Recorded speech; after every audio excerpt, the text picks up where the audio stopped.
Halo Bapak Ibu guru yang hebat, bertemu lagi dengan saya. Hari ini saya akan menyampaikan tentang koneksi antar materi modul 1.3.A.8. Sebelumnya, izinkan saya memperkenalkan ibu fasilitator saya yang cantik ini bernama Niwayan Sri Yasmini. Kemudian saya didampingi oleh pengajar praktek saya yang bernama Ibu Tuardike. Dan perkenalkan, saya sendiri adalah CGP Angkatan ke-7 Kota Denpasar. Nama saya Kadek Paryawati. Saat ini saya bertugas di SDN 1 Peguyangan. Nah, hari ini saya akan merefleksikan dan mengaitkan koneksi antar materi modul 1.1, 1.2, dan 1.3. Adapun koneksi antar materi tersebut adalah pada modul 1.1 kita telah mempelajari tentang refleksi filosofis pemikiran Bapak Ki Hajar Dewantara. Kemudian pada modul 1.2 kita sudah mempelajari tentang nilai dan peranan guru penggerak. Kemudian pada modul 1.3 kita sudah mempelajari tentang visi guru penggerak. Adapun pertanyaan pemantik pada modul kali ini adalah, apa yang Bapak atau Ibu pahami mengenai kaitan peran pendidikan dalam mewujudkan filosofi pemikiran Bapak KHD dan profil Pancasila pada muridnya dengan paradigma inquiry apresiatif atau IA di sekolah Bapak atau Ibu?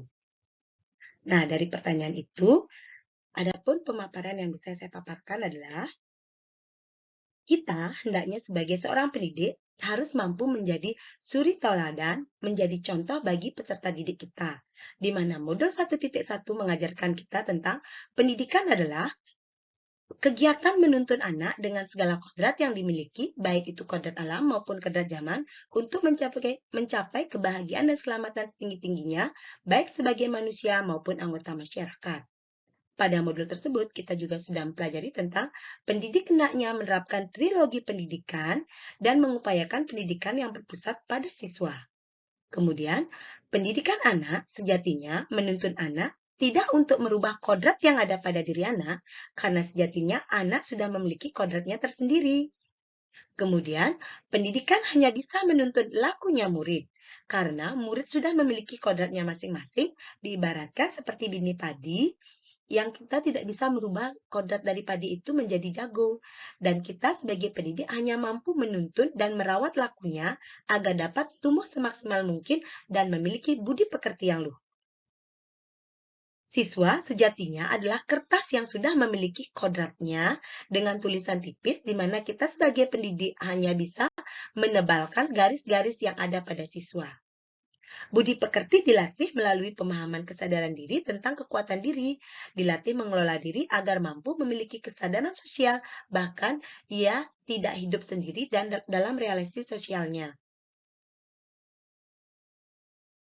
Untuk mampu mewujudkan segala pemikiran Bapak Ki Hadi tersebut, kita hendaknya sebagai seorang pendidik harus mampu memahami dengan sepenuh hati dimensi-dimensi yang ada pada profil pelajar Pancasila, di mana kita diharapkan sebagai pendidik mampu mewujudkan siswa yang memiliki beriman dan bertakwa pada Tuhan Yang Maha Esa, kemudian siswa yang berkebinekaan global, bergotong royong, kreatif, bernalar kritis, dan mandiri.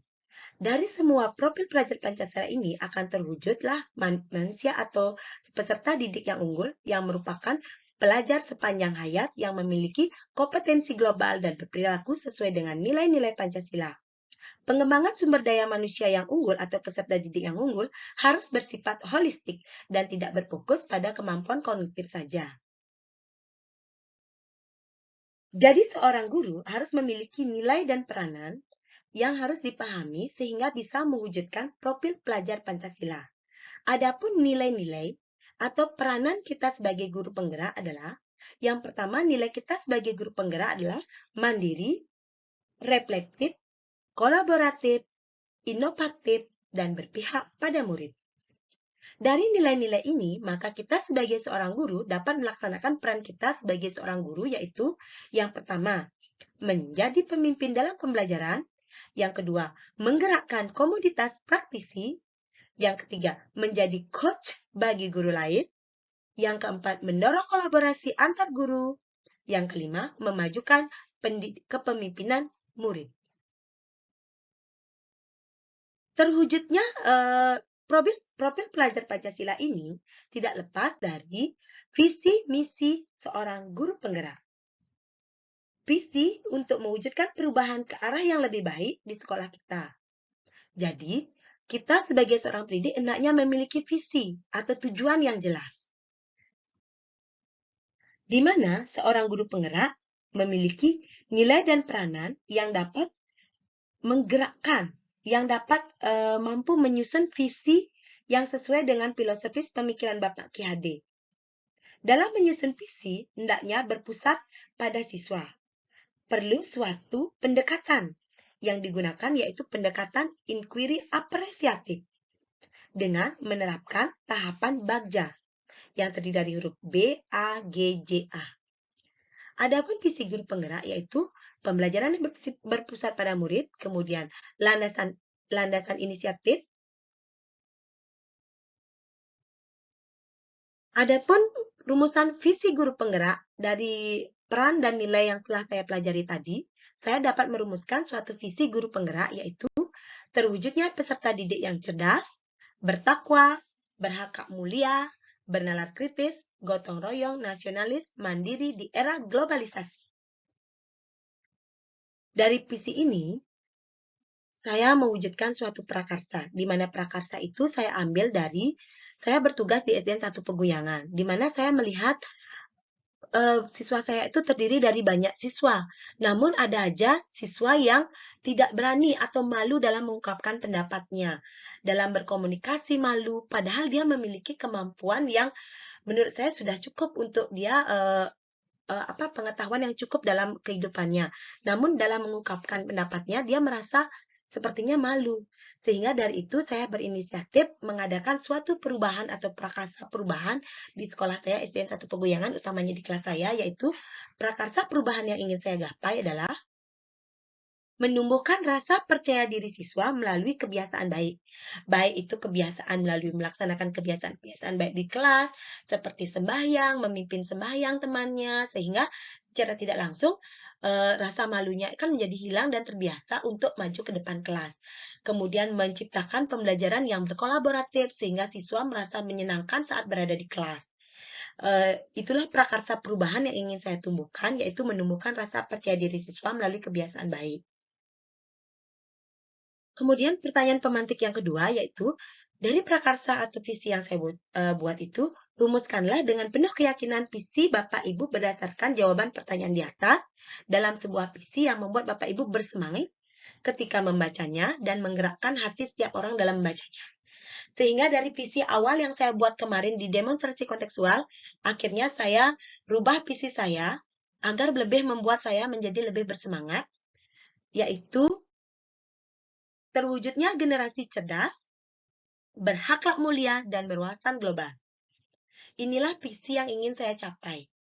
Dari semua koneksi antar materi yang saya alami dari modul 1.1, 1.2, dan 1.3. Adapun alasan saya mengapa saya memilih visi ini adalah, yang pertama karena saya ingin memiliki siswa yang berkarakter, berakhlak mulia, berbudi pekerti yang luhur. Kemudian dalam menerapkan kebiasaan-kebiasaan baiknya, baik itu dalam kebiasaan rajin sembahyang, mengucapkan salam, mengucapkan kata maaf, terima kasih, minta tolong. Nah, melalui kebiasaan-kebiasaan baik itu, saya harapkan siswa saya memiliki karakter yang sangat baik, sehingga dia menjadi siswa yang selain memiliki pengetahuan yang cerdas, juga memiliki karakter dan budi pekerti yang luhur. Kemudian, cerdas dalam pengetahuan, baik itu pengetahuan kognitif, rasa, karsa, serta merdeka dalam pendidikannya, dan siap menyongsong era globalisasi yang berkembang secara pesat. Itulah visi yang ingin saya capai. Dan jadi dapat saya simpulkan dari pembahasan saya tadi adalah, hendaknya kita sebagai seorang pendidik mengutamakan pendidikan yang berpusat pada siswa. Hal ini bisa tercapai jika kita sebagai seorang pendidik memahami nilai-nilai guru penggerak dan menjalankan peran kita sesuai dengan guru penggerak, berdasarkan filosofis pemikiran Bapak Ki Hajar Dewantara yang berprofil Pancasila. Profil Pancasila ini bisa terwujud jika kita memiliki visi yang jelas. Visi yang kita gunakan sebagai mimpi dan tujuan yang membuat kita bersemangat dalam menggapainya. Yang berpusat pada siswa, dengan pendekatan inquiry apresiatif melalui tahapan BAMJA. Demikianlah pemaparan saya mengenai koneksi antar materi pada modul 1.1, 1.2, dan 1.3. Semoga bermanfaat dan mampu menciptakan pendidikan yang berpusat pada murid. Terima kasih. Sebagai kata saya ucapkan terima kasih. Jika ada salah kata, saya mohon maaf.